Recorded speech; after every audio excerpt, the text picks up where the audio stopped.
Have you ever wondered why time only moves forward? We remember yesterday, anticipate tomorrow, but never experience the future influencing the past. This fundamental asymmetry, the arrow of time, is one of the universe's deepest mysteries, and its secret lies in the very fabric of reality, encoded in the geometry of the second law of thermodynamics. At its core, the second law states that the entropy of an isolated system never decreases.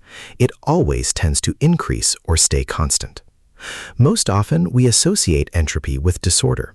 A broken glass has higher entropy than an unbroken one.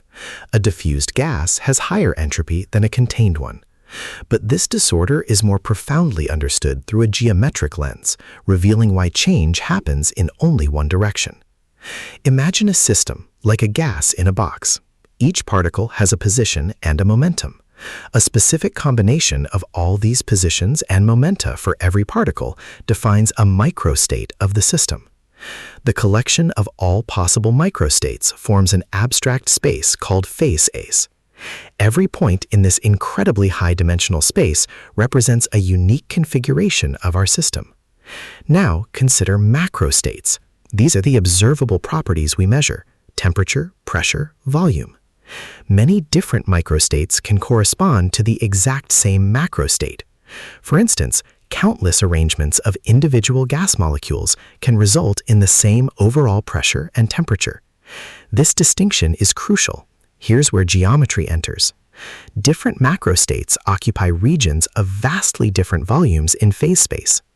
A macrostate corresponding to a very orderly, low-entropy configuration, like all gas molecules neatly in one corner, occupies an infinitesimally tiny region. Conversely, a high-entropy macrostate, where the gas is evenly distributed, corresponds to an astronomically larger volume in phase space.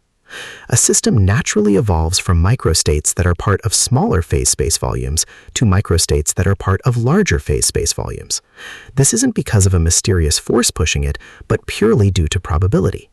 If you pick a point randomly in phase space, you are overwhelmingly more likely to pick one from a large region than from a tiny one.